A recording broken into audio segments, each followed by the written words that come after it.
Honourable second member for Flack and Bon Accueil. Yes. Mr. Beechook. Oui, Madame la Présidente, B355, s'il vous plaît. Madam Speaker, I'm informed by the MRA that the total number of VAT registered entities, including companies and persons, was as follows. In 2019, 16,231. In 2020, 17,393. In 2021, 19,368. In 2022, 21,543. In 2023, 24,046. And in 2024, 26,467. Regarding Part A of the question, I'm tabling the number of VAT registered entities, including the number of companies and persons. As regards Part B of the question, the total amount of VAT collected was as follows. In 2019, 13.8 million. In 2020, 29.6 million. In 2021, 31.5 million. In 2022, 43.4 million. In 2023, 50.6 million. And in 2024, 57 million. Thank you, Prime Minister. Yes. Honourable First Member. Yes. Yes, please. Yes, Madam Speaker, from information I gather, some 20,000 businesses ceased operation from 2019 and 2024. No doubt thousands of SMEs ran out of business due to an average inflation rate of 3.5%. Since the VAT threshold of 6 million rupees has remained unchanged for almost a decade, will the Honourable Prime Minister and Minister of Finance, out of compassion, kindly consider to increase that VAT threshold in order to support SMEs who are the backbone of this economy? In fact, when you say for a decade it hasn't changed, it has, well, nearly, it was 4 million in 2015, yes. And it became 6 million. But the problem is, as Honourable Minister of Commerce has said, we have a huge debt. I cannot afford to allow the debt to increase. We just cannot do it. Yes. Okay, the Honourable First Member for Lacaverne Phoenix. PQB 356, please. Madam Speaker, I'm informed by the Commissioner of Police that the Phoenix Police Station is housed in its current location since 1959. The Phoenix Police Station serves an extensive jurisdiction covering approximately 21 square kilometers with an estimated population of 125,000 residents. It provides law enforcement services to several localities, including commercial zones and shopping malls.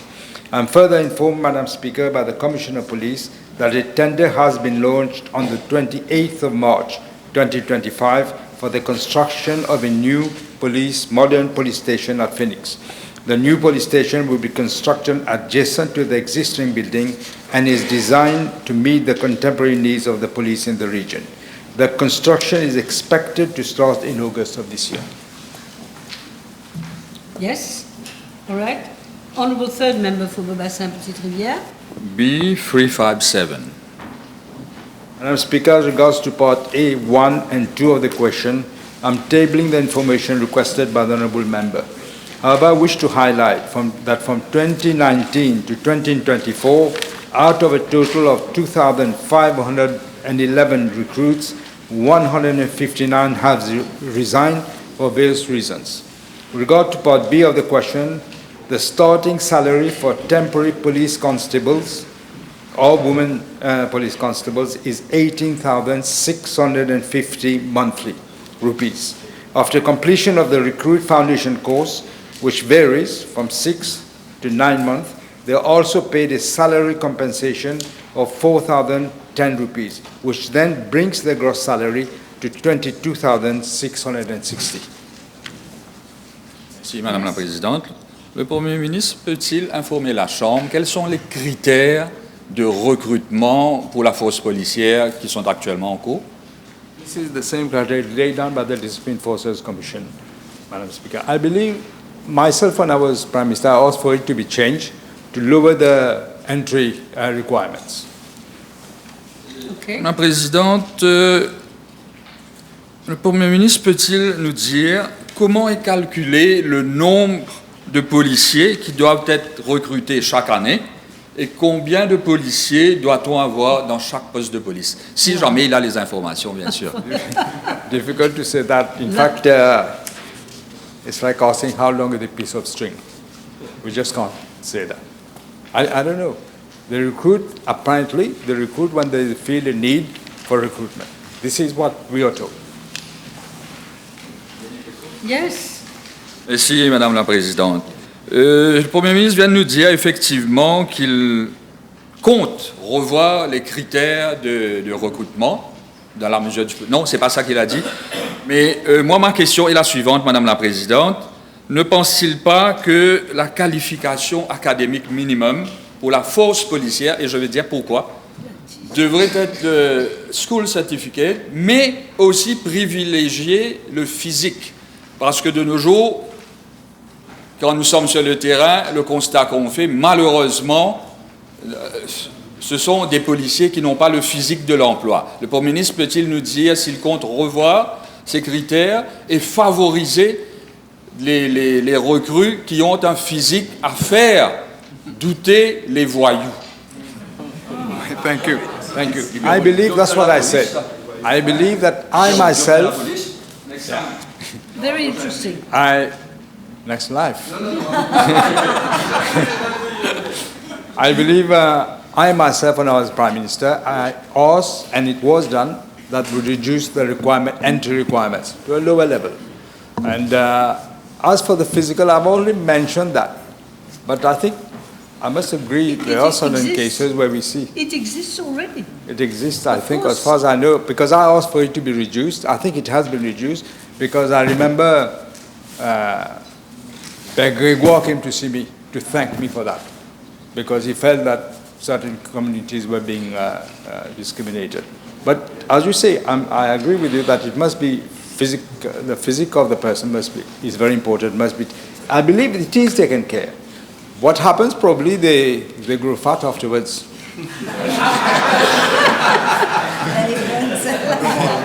But they go for training.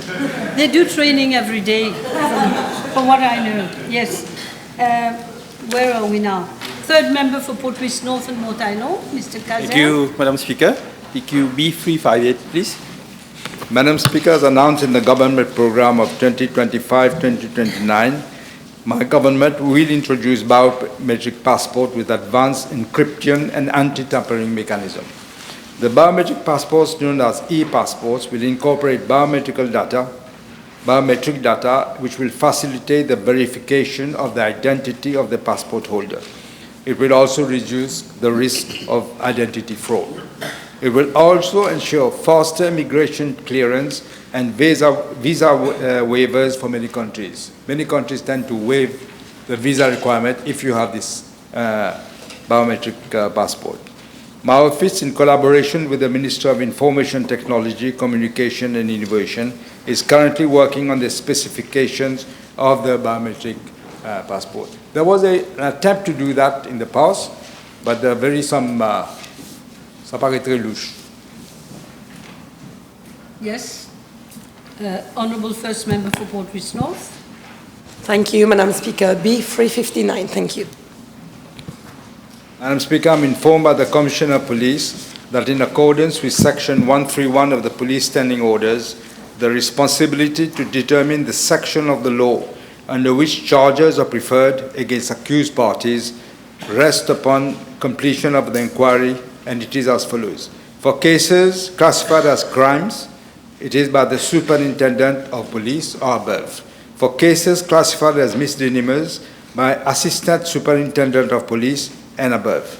For cases classified as contraventions, by Chief Inspector of Police, Inspector of Police and above.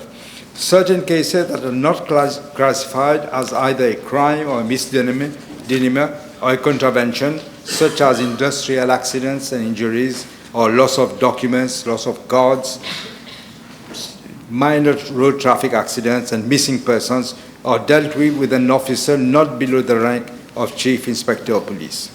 Madam Speaker, I'm further informed by the Commissioner of Police that for certain offences under specific legislation, such as drug offences, fatal road accidents, homicides and sexual offences, after completion of the inquiry, such cases are referred to the Office of the Director of Public Prosecutions for advice. Yes? Thank you, Madam Speaker. Will the Honourable Prime Minister agree with me that sometimes the charges against suspects are not proportionate with the offences? Case of severe wounds and blows or severe assault causing effusion of blood, for example, end up as simple larcenies, and this must be addressed. Can the police take legal advice from the DPP before levelling proper charges against accused parties so that defaulters do not get away scot-free? Thank you. I will certainly pass on that suggestion to the police. Okay, Honourable Second Member for Rivière des Anguilles-Souillac. B360, s'il vous plaît. Madam Speaker, in regards to Part A of the question, I'm informed by the Mauritius Revenue Authority that the revenue generated since the introduction of the levy up to end of March 2025 amounted to 2.1 billion rupees, out of which 652 million were paid by enterprises holding a global business license. As regards Part B of the question, I'm informed by the Mauritius Revenue Authority that the effective rate of the levy for many enterprises in the global business sector is actually 0.4% or lower, in view of the fact that these enterprises avail themselves of a partial exemption of 80% on specified income or tax credit offsets. Yes? Can the Honourable Prime Minister inform the House whether is there the possibility of removing the 2% levy tax because other jurisdictions like the islands of Man and Jersey, our two main competitors, have a lower rate than us? In fact, I wish to inform the House that representatives of the global business sector have expressed concerns on the CCR levy, claiming that it will negatively affect the long-term competitiveness of the services sector. I am informed by the Financial Services Commission that data for the period July to December 2024, which I think you asked, is 6 months after the announcement of the introduction of the CCR levy. And therefore, this new global business companies licenses has increased by an average of 8% compared to the period of July to December 2023. Now, these concerns are being analyzed by my ministry together with the Ministry of Finance Services and Economic Planning in consultation with the Mauritius Revenue Authority, the Financial Services Commission, and other concerned stakeholders. To complete, the CCR levy was applied indiscriminately to all enterprises with a turnover exceeding 50 million rupees. Yes? The Honourable Second Member for Grand Baie, Poudre d'Or. Thank you, Madam Speaker. B361. Madam Speaker, I'm informed by the Commissioner of Police that Goodlands Police Station covers an area of 33 square kilometers and has a population of approximately 34,000 residents. The station's jurisdiction includes the areas of Goodlands, Petit Raffoué, Rocheterre, Cottage, and Saint-Antoine. The number of staff at Goodlands Police Station has increased over the past years, due to the increase in economic and commercial activities as well as traffic flow in the areas. Presently, there are 88 police officers of different ranks are posted at the Goodlands Police Station. As regards to Part A1 of the question, the number of police officers posted at Goodlands Police Station is as follows. Assistant Superintendent of Police, 1. Chief Inspector of Police, 2. Inspector of Police, 3. Police Sergeant, 21. Woman Police Sergeant, 3. Police Constable, 45. Woman Police Constable, 13. As regards to Part A2 of the question, 2 police vans are attached to the police station. Additionally, Goodlands Police Station is supported by police officers from other units and branches of the police force. I should say, if there are major events, additional personnel from other police stations are also called upon to reinforce the personnel of Goodlands Police. As regards to Part B of the question, I'm informed by the Commissioner of Police that the police contingent at Goodlands, supported by 26 safe city cameras and resources from other units and branches is adequate for effective policing in the area. However, Madam Speaker, I'm informed that the current building housing the police station dates back to 55 years ago, and with the increase in services to be delivered, the office and parking spaces thereat are now found to be insufficient. It is therefore proposed that, I think the procedures are already started, it is proposed that a new police station will be built to relocate that police station. Thank you, Prime Minister. Yes, the Honourable fourth member for Rodrigues, Mr. Edouard. Madam Speaker, B362. Madam Speaker, the government program of 2025-2029 is a program for the Republic of Mauritius, including Rodrigues and Outer Islands. We recognize that each outer island has their own specificities. In this context, at paragraph 19 of the government program, we have stressed that government will pay urgent and special attention to Rodrigues, Argaliga, and Saint-Brando. With regards to Rodrigues, the government program also announces, one, the development of the airport in Rodrigues, which will be integrated in the master plan for the overall development of our airports. Second, special attention will be given to the water situation through the improvement of distribution network and storage system. Third, food security will be enhanced through an agricultural land suitability mapping and also the rational use and management of prime agricultural land and introduction of the latest methodology for traceability of food and food products. And fourth, a land drainage master plan will be commissioned by the Land Drainage Authority. The consultancy contract has already been awarded. Madam Speaker, as announced in the government program, we're coming up with a new economic model on which we'll elaborate in the forthcoming budget, taking into consideration the state of the economy. However, nobody knew in what precarious economic situation the previous regime has left the country. Total public sector debt, as Honourable Quirin just mentioned, as a percentage of GDP is just over 90%. The budget deficit would be above 9% by June of this year.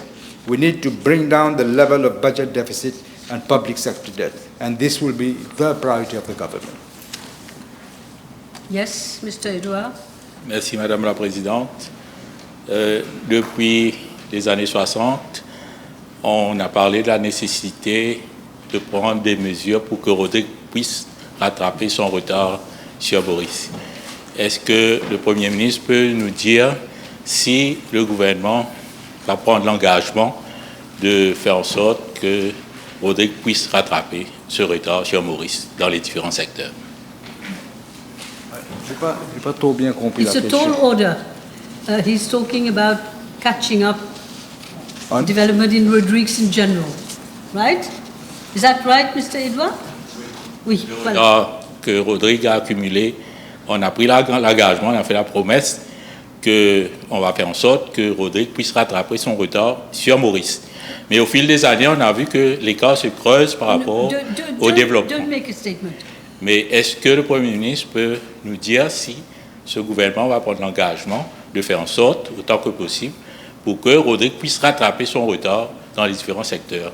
I would love to be able to say yes, but we have to take into account the context of this economic situation, which is disastrous. Okay, Mr. Beechook, second member. Oui, Madame la Présidente. Baie. Merci. B363, s'il vous plaît.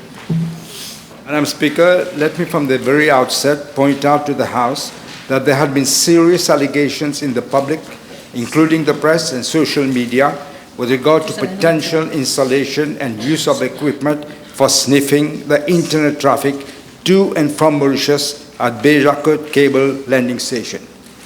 The former Chief Executive Officer of Mauritius Telecom, Mr. MS, had during the live radio program Au Cœur de l'Info on Radio Plus on the 1st of July 2022, publicly made allegations to the effect that a foreign team had been allowed to make interventions on the safe cable and which acts might constitute a threat to national security and violation of the fundamental rights of expression as enshrined in our Constitution. These allegations have seriously affected the image of Mauritius Telecom, which owns the station, and also tarnish the image of Mauritius, both locally and internationally. Madam Speaker, I'm informed by the Commissioner of Police that following the allegation on the radio program, the former Prime Minister made a statement to the police on the 11th of July 2022 in respect of a case of diffusing false news against Mr. MS, intimating that at no moment he had given instruction to the latter or Mauritius Telecom to allow any foreign party or telecom operator to install or use equipment to enable sniffing, interception, monitoring or recording of the internet traffic to and from Mauritius and other countries in the regions. Furthermore, the police subsequently received 4 other complaints following that allegation. These cases have been referred to the Central Criminal Investigation Department for investigations as they relate to the same facts and the circumstances as the case was reported by the former Prime Minister on the 11th of July 2022. In the course of police investigations between the 11th of July to the 3rd of February 2025, 23 persons were interviewed in connection with the cases and the statements were recorded. As on 10th of April 2025, no person has been arrested in connection with these cases. And surprisingly, no one had been before. The inquiry is going on, and I'm setting up, I should say, a national crime agency, which I mentioned before, which will enlist the services of foreign investigators to shed light into such high-profile cases. Thank you. Yes. Honourable second member for Vieux-Grand-Port, Rosbel, Mr. Siebel. Yes. Madam Speaker, it's question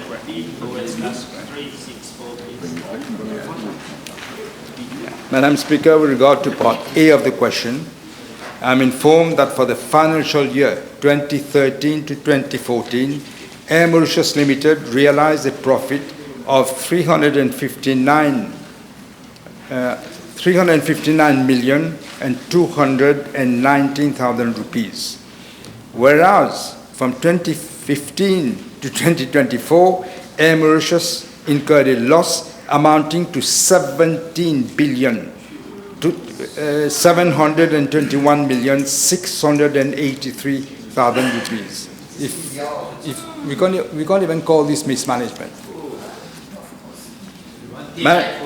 Madam Speaker, I'm also informed by Air Mauritius Ltd that during the financial year 2017 to 18, the company disposed of one A340-300 aircraft on a sale and leaseback arrangement, and this incurred a loss of 107 million rupees and 800,000 rupees. 107,800,000. In the financial year 2021-2022, when the company was placed under voluntary administration, the following aircraft were disposed of. In June 2021, two A319-100 aircraft, and consequently losses to the tune of 338,100,000 rupees. In November 2021, one A330-200 aircraft was sold, and a loss amounting to 637 million rupees was recorded. It is worth highlighting that in June 2021, Air Mauritius Ltd entered into a consignment agreement with a private company for the disassembling of the two A340-300 aircraft, estimated at 220,500,000 rupees. This to disassemble them, to have them as spare parts for sale by the private company or to any other third party. The sum received from the partial disposal of the two aircraft was 151,900,000 rupees, out of which Air Mauritius received 83,300,000 rupees. It was an agreed formula that Air Mauritius Ltd incurred a loss with the agreed formula, a loss of 137,200,000 rupees. The net loss incurred for the sale of aircraft amounts to 1,200,000,000 220 million and 100,000 rupees. This is how they manage Air Mauritius. This is what they did. It's a crime. As regards to part B of the question, I'm informed that government has not injected capital directly in Air Mauritius, but it did so indirectly through Airport Holdings Limited by providing the latter with an advance of 12 billion rupees in September 2021 in the context of the watershed meeting to enable the company to provide funds to Air Mauritius Ltd. Don't forget an administrator was appointed for meeting its urgent financial requirements and to cater for other associated costs. I'm informed that this advance was used by AHL as follows: 9.5 billion as loan to Air Mauritius, 812 million for acquiring shares of Air Mauritius Ltd, 42 million for acquiring shares of Point Coton Resort Hotel Company Limited, 135 million rupees for acquiring shares of Jet Prime Limited, 14 million rupees injected as capital in subsidiaries of AHL, 1.007 billion rupees as loan to subsidiaries of AHL, and 324 million for the acquisition of floors at Medco building. Further, 166 million on the administrative expenses from August 2021 to June 2024. Madam Speaker, the Ministry of Finance needed 25 billion rupees to fool the people, to give the illusion that there is economic growth. In fact, they needed 25 billion rupees to show that the debt was lower as related to the GDP ratio. This is what they did: lied, illusion, false figures. AHL was set up comprising 23 entities, including Air Mauritius Limited. The actual net assets were valued at 10 billion rupees. However, goodwill amount of 41 billion was added to the 10 billion to reach a figure of 51 billion.